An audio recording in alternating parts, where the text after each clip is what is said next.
Hi, welcome to this episode of ComSpeak. Today we have a guest who's not your usual communicator.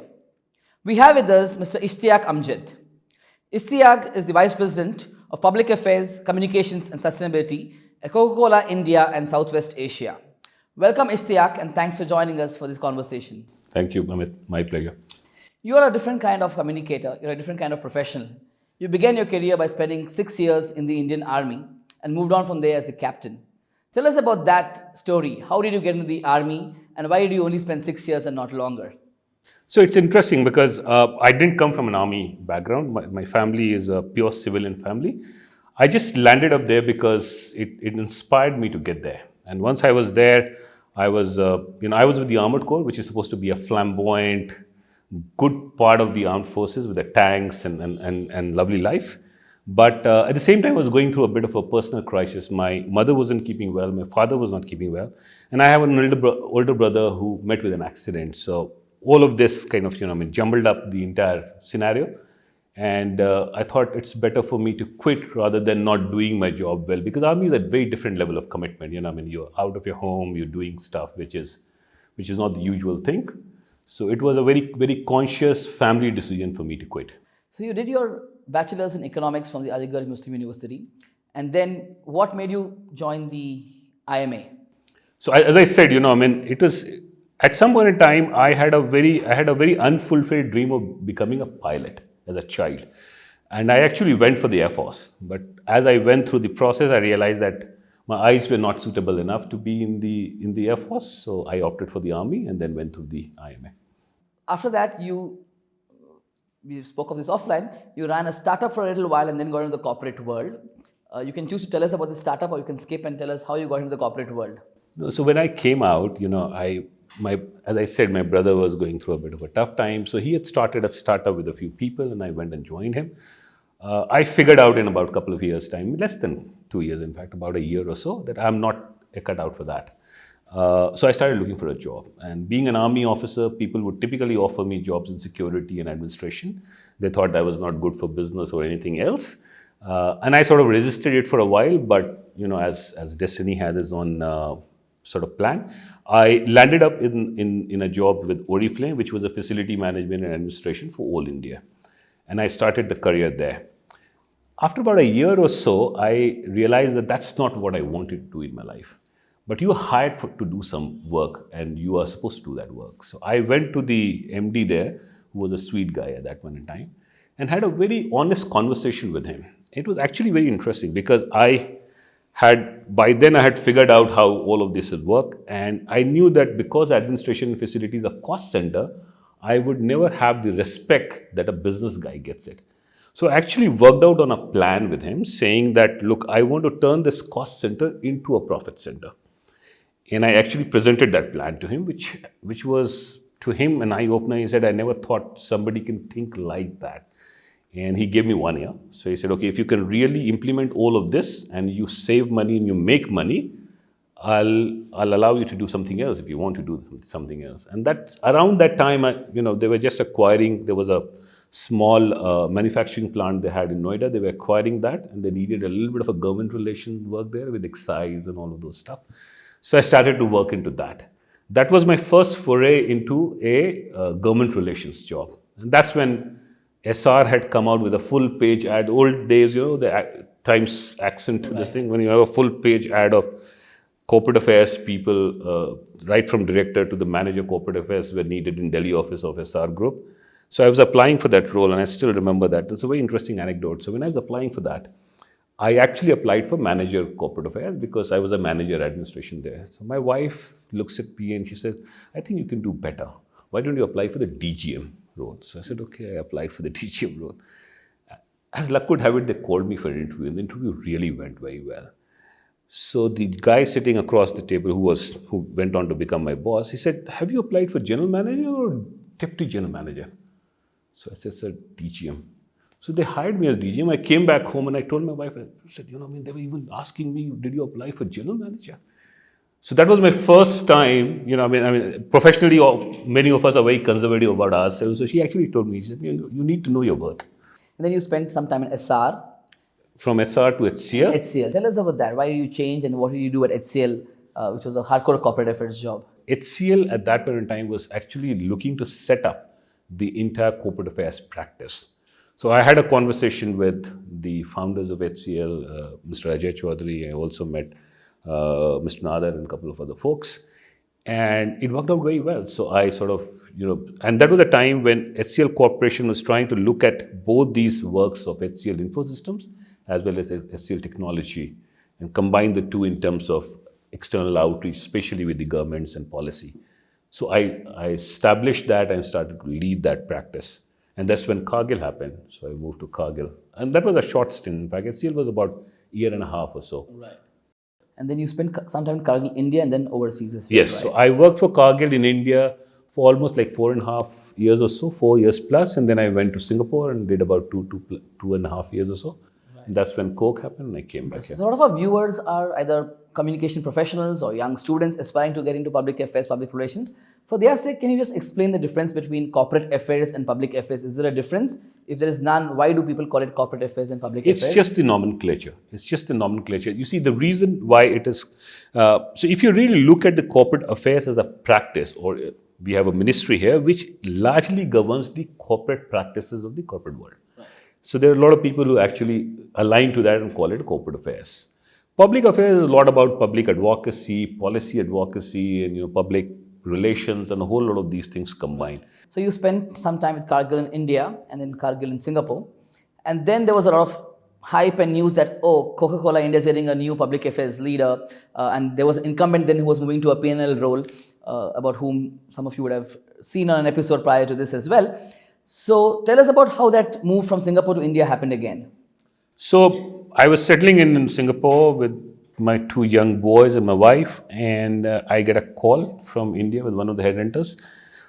They said there's an opening, there's an opportunity in Coca-Cola in India and Southeast Asia. Would you like to consider that? Now, for me, Coke is one brand which has been extremely close to my heart. Not because I work for Coca-Cola, but it's a brand that I've always admired.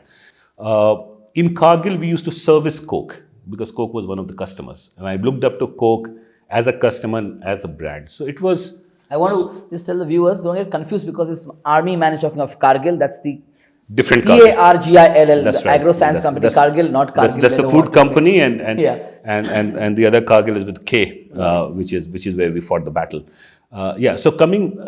So this was an opportunity which was extremely irresistible, right. And because Coke was so close to my heart, I said, let's give it a shot. Was it hard to leave Singapore and come back to Gurgaon and Haryana and India? Ask my wife and the 2 kids. I think.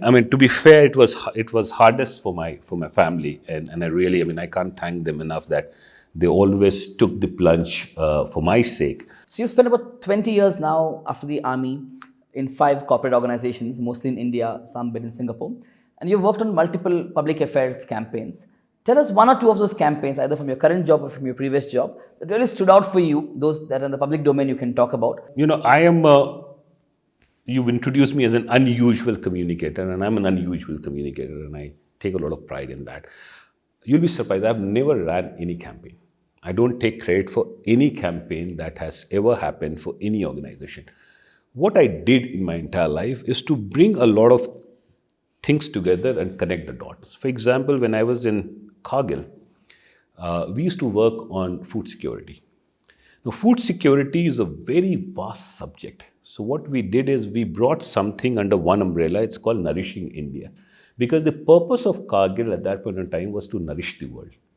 Nourishing India was a lot about fortification for micronutrient deficiency. It was about creating food banks. It was, using trade to connect the surplus to the deficit, and therefore creating all sort of food security, creating the food security for those who were food insecure. Every communication that we did around that was basically focused on that idea. Okay, so I didn't run any campaign. It was a collective business initiative. If I look at a couple of those campaigns in India, for example, we started the fruit circular economy. It's a business initiative. It's about working with the farmers of India, fruits of India, creating demands because we are a consumer brand company, Coca-Cola, and then connecting it back to the farm. This is a business initiative. Everything that came out of it in terms of campaign, communications, TVCs and all of that is an outcome of that. And I played a very small role in that.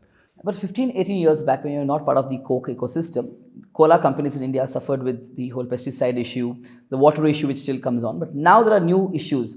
This entire fake news issue, which you have to deal with from time to time, and there's this entire plastic issue. I want you to just throw light on both these separately. How does a company like Coca-Cola deal with fake news? Because half the time, the fake news is about brands, is about food brands, is about beverage brands.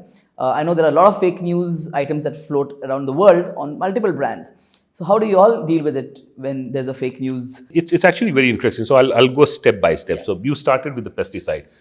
I'm a firm believer of the fact that any crisis, challenge, issue that you face is an opportunity for you to recalibrate yourself and recalibrate the entire narrative. Pesticide brought the issue of pesticide to the core. Right. We were the victims, or we were the platforms through which all these communications happened. But a lot has happened from then to now on the issue of pesticide because they existed in our ecosystem. Right. Similarly with plastic, almost in last couple of years, there have been occasions when there's been news in the media that plastics will be banned and Maharashtra banned it and all of that.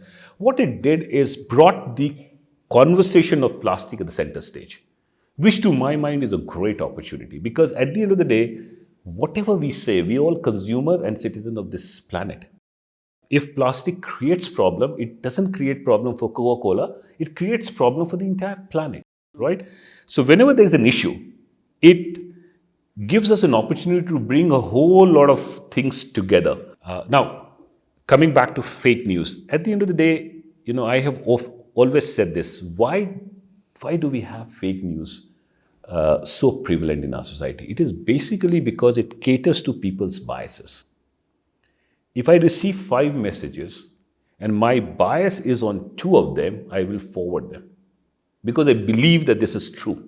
So the real way of dealing with fake news is to actually really dealing with those bigotries and those biases.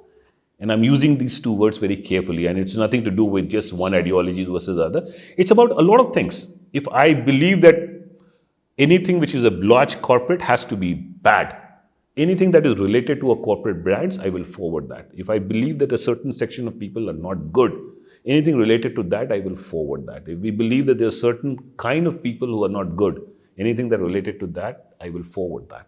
So it's inherently the biases in our own minds and our own hearts that really gets catered by the fake news. It's a larger problem, but I think what is important for brands like us is to stay the course of communication. Yeah, we'll go back from some serious talk to something that's less serious.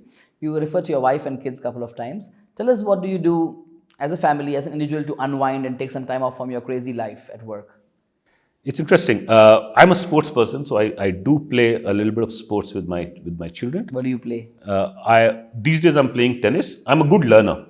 I didn't grow up in India where tennis was a very prevalent sport. So now that I have the luxury of having an access to a tennis court or rackets and everything, I learned this sports about 4 or 5 years back, and I'm reasonably good in that. Not very good, but good enough to beat my 2 boys once in a while. So let's put it that way. I listen to poetry quite a lot. I love to read. Now that my children are growing up, they have very serious arguments with me on variety of issues. That to me is actually a stress buster in many ways because it's real good fun to have those conversations. Going a few steps further, you had a very interesting childhood from what I understand, growing up in Bihar, spending time doing your graduation in Uttar Pradesh. Tell us more about that. Tell us about your growing up years. Where did you grow up in the city you grew up in? What did you do as a child? And how you got into AMU? So I grew up in Ranchi. In undivided Bihar, that was. Undivided Bihar, now the capital of Jharkhand. So Ranchi is a very interesting place because it is extremely industrial.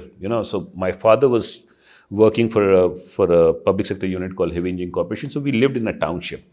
Now, township life in those days was very different because it was very competitive and extremely enriching in terms of education and insights and intellect, because, that was the only thing that would differentiate between one person to the other. And I actually went to a school which was outside in the town, which was an Urdu medium school, almost like I wouldn't call it a madrasa, but it was almost like an Urdu and Persian medium school. So here I was living a part of my life in the township with all these missionary school going, English speaking kids, and studying in an Urdu medium school, and where it was not surrounded by the similar kind of sort of a gentry. So to managing these two extremes as a child is something that has shaped me to become the person I am.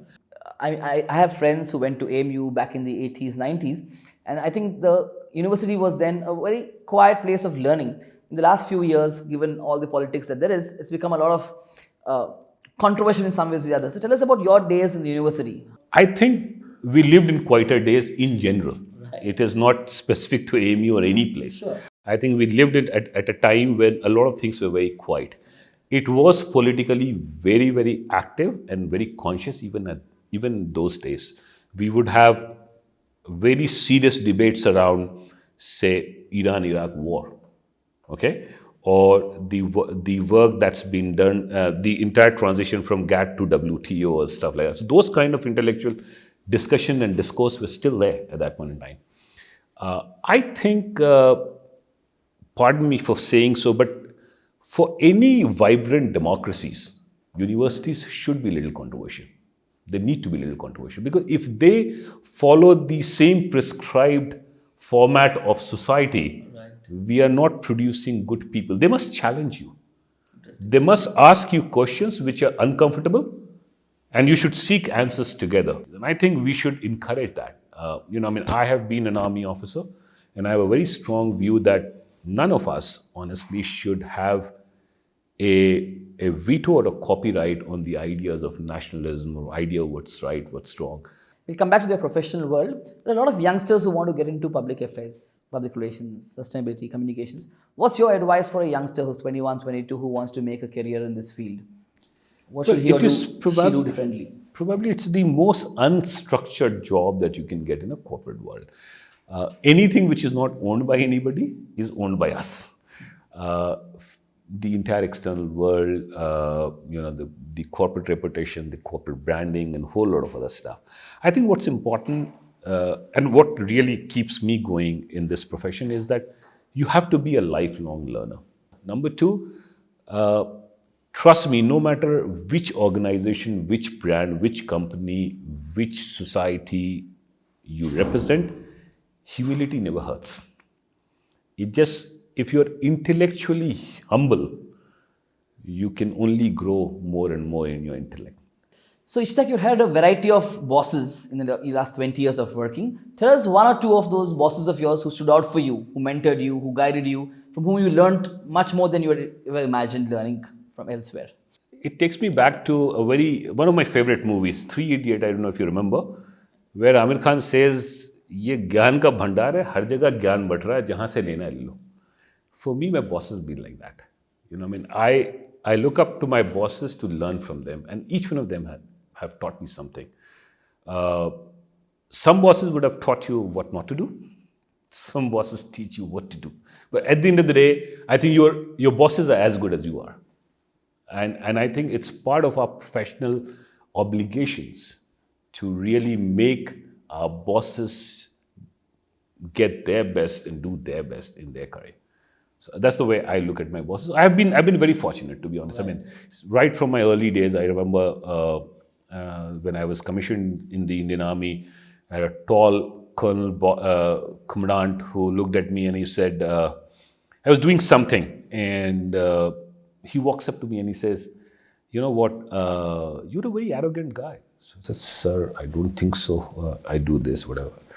And he said something to me which I will never forget. He said, "The good thing is that you express this with humility." And he says, "Humility is the best expression of confidence and arrogance." That's something which stuck with me. I don't know whether I've lived up to that or not. But these are kind of people you work with. This is a life lesson. So with that, we'll move to the rapid fire. 9 questions in 90 seconds. Easy ones. We'll start. And you can't talk of your current employer and employer brand in the first question. Which is the brand you trust the most beyond the family of brands you work with? Probably Nike. It gets the best out of the human spirit. Your favorite book? I'm yet to read. Really? The best company you've worked for so far, of the 5 or 6 you've been part of? Probably the Indian Army. The best boss you ever had? Everybody. One you could name. Colonel Toli Sidhu. Okay. Your professional role model? Honestly, it was my mother. It will always remain my mother. I thought she was just too good. An Indian communicator or public affairs professional you admire? I thought the biggest Indian communicator is Gandhiji. Look at the way what he got out of his communications. One communication campaign or public affairs campaign that you haven't worked on, but you really look at and say, wow, what a campaign that was. So this last year when I went to Cannes as a jury, I watched a few campaigns, and 2 of them that sort of stuck with me. One was Come Back to Africa or something, Back to Africa, which was about, it was a campaign which essentially talking about all these discrimination against the African American and bringing them back to Africa. So Come Back to Africa. And one was, I think it was the New York Times, which says Truth is Worth It. It's a beautiful campaign. Your favorite holiday spot in the world? Whenever I get, wherever I get, I'm not one of those guys who would say beaches or mountains or whatever. But one city you would love to go back to again and again just to take it easy and take a break? Probably with my family, I would love to go back to Goa very often. Thanks. And the last one, describe Ishteyaque Amjad in 3 words. Still figuring out. That's 3 words exactly. Thank you, Ishteyaque. You're still figuring out yourself, and that's interesting to know. That was Ishteyaque Amjad, the Vice President of Public Affairs, Communications and Sustainability at Coca-Cola India and Southwest Asia. I am sure you enjoyed listening to Ishteyaque as much as I enjoyed asking him these questions. Thank you for watching.